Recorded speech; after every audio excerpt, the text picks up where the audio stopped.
Hey everyone, thank you for watching. Today's video is going to be a new one in my regret series. I post a video in my regret series every single month where I am talking over makeup regrets, makeup I regret buying, I don't regret buying, I regret not trying sooner. And today's video is going to be one of my favorites, which is all about makeup products that I don't regret not buying. With me? Alright, so these are some products that maybe I had no interest in. I knew I was going to pass over them, and then once I started seeing the reviews, I was like, made a good decision there. Or products that I was maybe interested in, but I talked myself out of, and then once again, I was like, you know what? That's fine. I don't regret not getting you. So why don't we go ahead and get started. Alright, so first up I have one to talk about from Colourpop.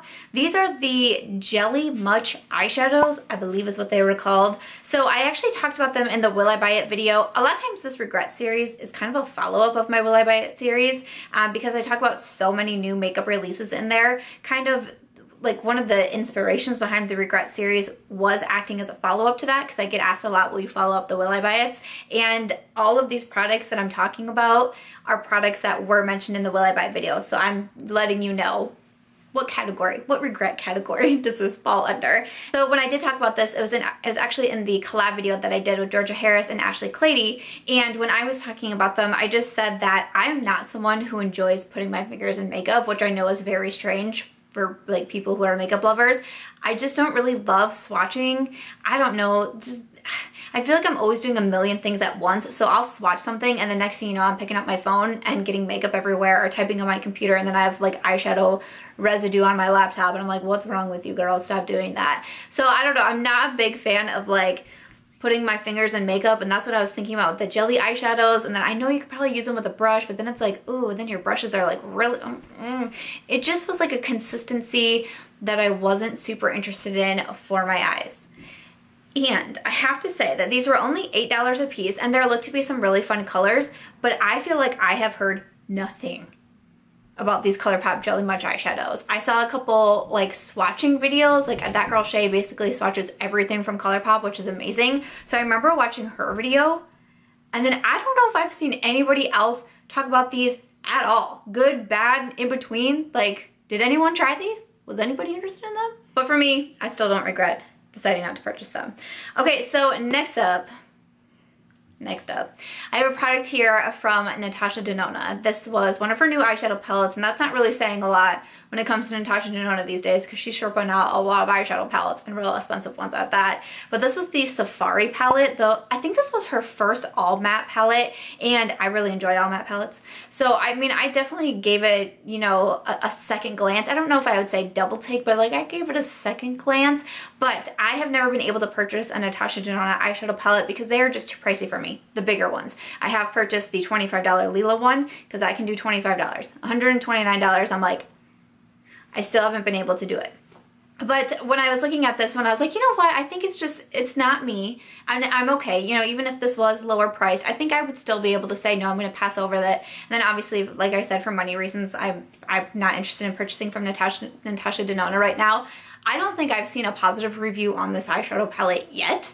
My friend Mel just had the worst time with it when I was watching her video. I was like, oh no. And she really likes Natasha palettes, and she was just having a terrible time. I'm pretty sure she said she was returning it because it's $129. So if you don't like really love that thing, I hope that you can get your money back. So yeah, not that I was planning on buying it anyways. I really wasn't thinking about it, but after seeing all these reviews coming in, I'm like, girl, good thing you were not interested in, like, good thing that wasn't your first palette that you purchased from the brand. You know what I'm saying? Like, that would have been really crummy and probably like turned me off from her big palettes like forever. You know, I keep saying my first palette. You know what I mean? The big ones. I feel like the smaller ones just aren't even in the same realm, you know? Okay, so next up here, I have a palette from Nars. And, oh, I didn't even write down the full name. I just wrote Nars palette. I think it was called like their Infatuation palette. It is part of their holiday release. So when I saw this palette come out, I was like, maybe I should get that. Because it's a face palette, and I love face palettes. And it has a bronzer, a blush, and a highlight. 3 of my favorite things. So I'm like, ooh, maybe I'll get that. I really enjoyed the holiday palette from Nars last year, the face palette from there. I still use it quite frequently. It has Laguna in it, which is like one of my favorite bronzers at the moment.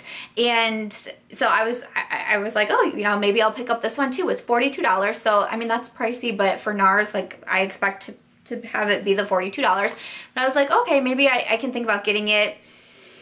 And then I actually looked at the palette and saw the shades that were inside and was like, wow, you're dumb. Like, were you just gonna buy this without looking to see what was actually inside? Because inside is the Laguna bronzer, which I own in another palette, but the blush is the Orgasm blush, which I just decluttered out of my collection in my bronzer blush declutter because I don't like it.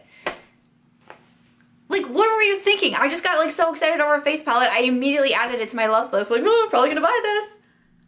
What if I would have bought it? I would have felt like such a dummy. Like, I would have felt like such a dummy. So I'm glad that I decided to actually look to see what shades were inside because I own one, don't like another, and then, you know, there's a highlighter, which would be great if I enjoyed it, but duh.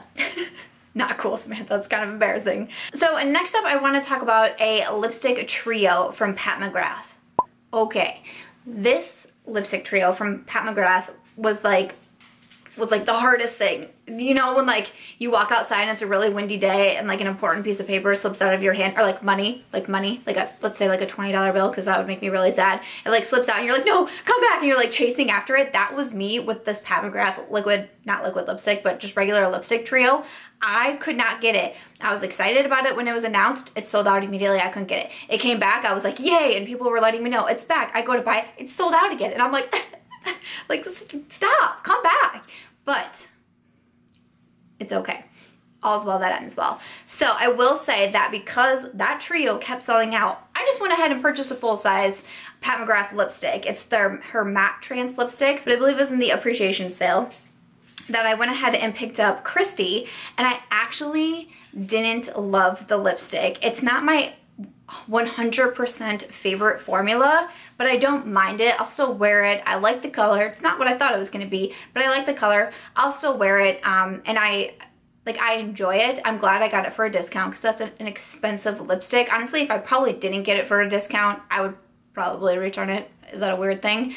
But why I'm glad that I didn't purchase the trio is because after I purchased the full-size lipstick, the trio came back again, and I had this moment of, should I buy it? And it actually didn't sell out within 5 minutes. So even like after I realized it and went to the Sephora website and put it in my cart and got my Ebates going and went to check out, you know, added all my samples in there, checked the bonus offers, and I was like, wait, what? It's still available?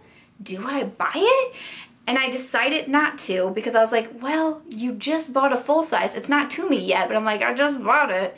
Should I just wait? And that's why I'm glad that I did, because I would have felt kind of stupid if I purchased a full size and had a trio coming to me at another time, and then I ended up not even liking the full size, and now I have 4 lipsticks. Sure, 3 of them are minis, but now I got 4 lipsticks all in the same formula, and I don't quite love it. And I was a little unsure about the trio because some of the colors in there I wasn't sure were gonna be like my staple colors, but that was just how badly I wanted to try out the formula. So I don't know, there's a couple different reasons in there why I'm glad that I didn't end up purchasing the Pat McGrath trio, but it was just so funny.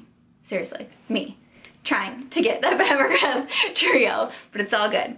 Okay, so last up, I just have one eyeshadow palette that I want to mention that I don't regret not buying. This is actually from Too Faced. It's the Gingerbread Spice eyeshadow palette. Now, this is one of their holiday releases. It's $49 for the palette. I think it's 18 shades, and this one, you know, it looks like a regular Too Faced release. It's not like the traditional holiday releases that Too Faced puts out. I mean, they have those. They did those this year. You have those options, but this excited me because it was more of like what a makeup collector would want, which is me.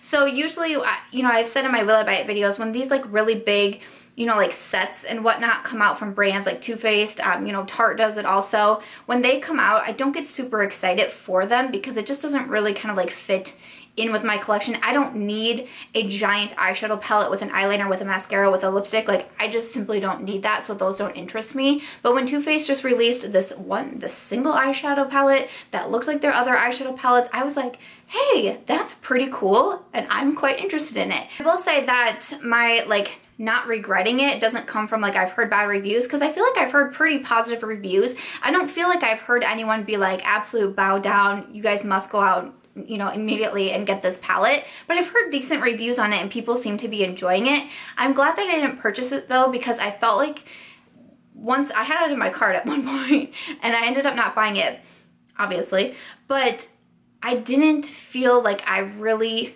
needed that palette. And sometimes it's really hard to say that because it's like, it's makeup, do we need it? I have a lot of makeup, do I need another palette? No. Do I still buy them? Yes.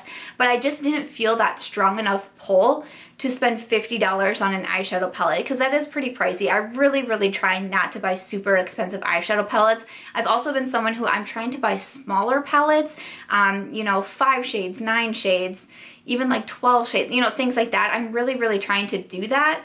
And so I was like, look at this palette more. Do you really feel like you need it? It is also limited edition. It's the Gingerbread Spice palette. So it's like, I don't know, and it could be weird. Like in July that I'm playing with my Gingerbread Spice palette, I'm not really sure. So even though I think it's really cool that Too Faced did that, I think it's fun that they put out more of a regular release within their holiday collection. I just knew that it wasn't necessarily going to be a smart purchase for me, and it wasn't something that I felt like I was really going to miss out of my collection, miss in my collection, you know? You know what I'm saying? So that's the one from Too Faced that I want to wrap it up with, but I would love to know with any of these products, did you buy them? Do you love them? Were you like me, you decided not to purchase some of these and you are feeling okay with that decision like I am? But as always, I hope that you guys enjoyed this video. Like I said, I'll have my regret playlist linked down below in case you want to check more videos out in this series. But also love to know, what have you guys talked yourself out of recently? What are some makeup products that you didn't buy and you don't have no regrets about that? I would love to know in the comments down below. And as always, if you guys did enjoy this video, I hope that you'll give it a thumbs up. I hope that you'll also consider subscribing before you go, and I'll catch you guys in tomorrow's video. Bye.